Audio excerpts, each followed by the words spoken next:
Olá pessoal, sejam todos bem-vindos a mais uma aula do professor Nelson Medeiros na área de Matemática e suas tecnologias, disciplina Matemática 1, assunto conjuntos, tópico representação e relação de pertinência entre elemento e conjunto.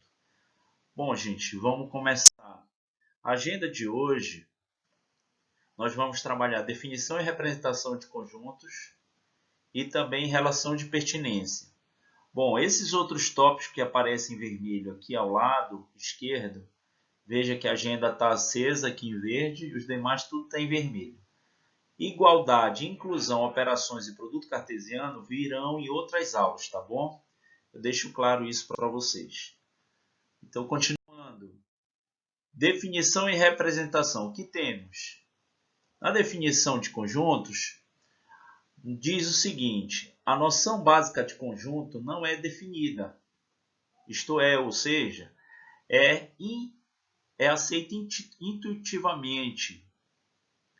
Segundo o Cantor, de 1845 a 1918, ele definiu que a noção de conjunto designa uma coleção de objetos bem definidos e discerníveis, chamados de elementos de conjuntos. Tá? E a representação? Bom, a todo e qualquer conjunto é designado em geral por uma letra maiúscula. No caso aqui, o abecedário inteiro aqui está sendo representado entre esses dois parênteses. Tá ok? Então, A, B, C, D e assim vai até Z. Qualquer letra maiúscula você pode associar a um conjunto. De forma análoga, o que seria a representação de elemento? Designado em geral por uma letra minúscula. Então, veja aqui que A, B, C, D, a mesma coisa que estava no conjunto, porém é uma letra minúscula. Então, quando eu quiser representar o conjunto, é letra maiúscula, e quando eu quiser representar elemento de um conjunto, letras minúsculas, tá certo? Então, dando continuidade. O que é relação de pertinência?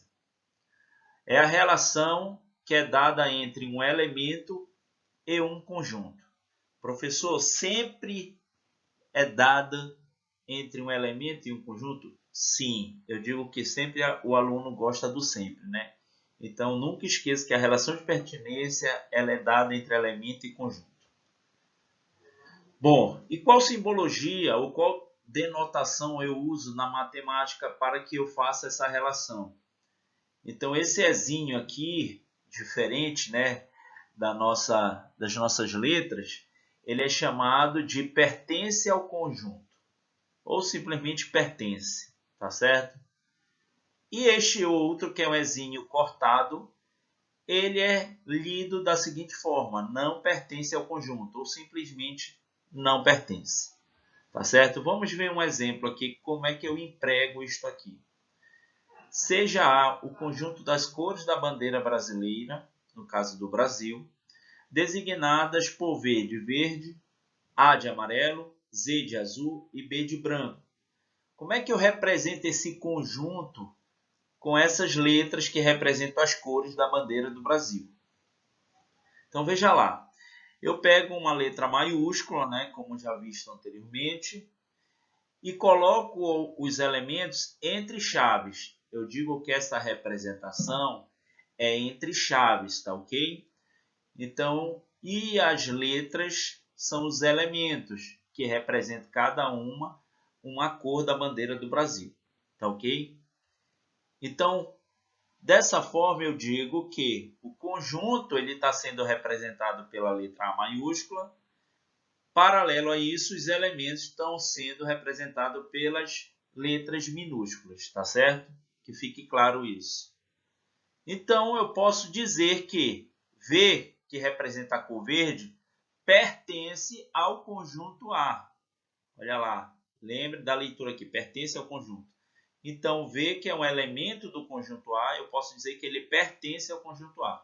De forma análoga, o A, o Z e o B também irão pertencer ao conjunto A. Então, A pertence a A, o Azinho pertence ao A, que é o conjunto A, no caso, Z pertence ao conjunto A e B pertence ao conjunto A. Agora, se eu tivesse uma letra P que representa a cor preta, veja que preto não tem na bandeira do Brasil.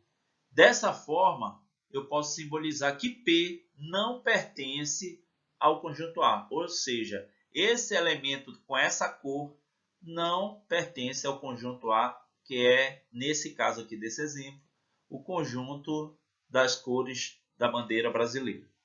Tá certo? Vamos ver outro exemplo aqui. Sejam os conjuntos A, 1, 2 e 3, e B, menos 1, 2 e 3 entre chaves, no caso é um conjunto dentro de outro, tá certo?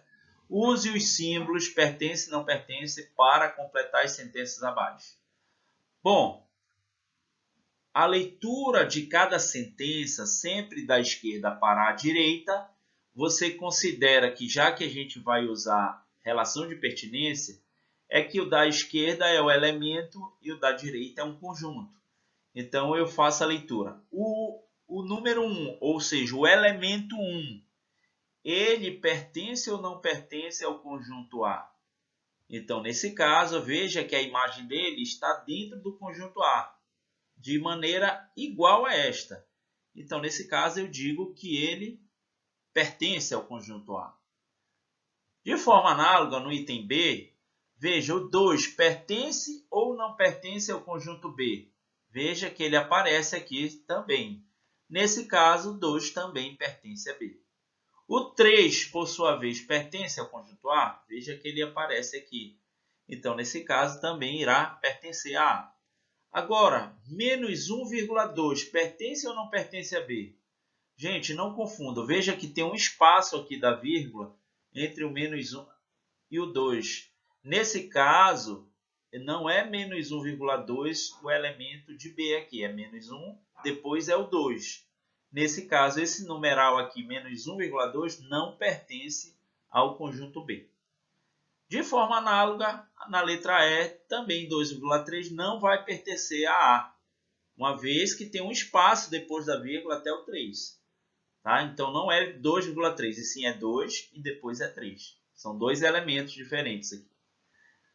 Letra F.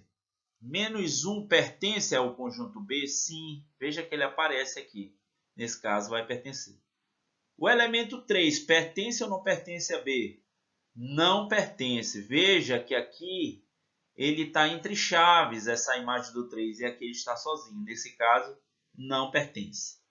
Agora, o 3 entre chave pertence ou não pertence ao conjunto A? Não pertence. Veja que ele está sozinho.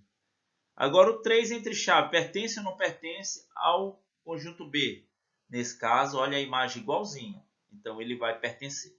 E o 2 pertence ou não pertence a B? Sim, com certeza. Então, gente, relação de pertinência é isso. Obrigado pela atenção e até a próxima aula.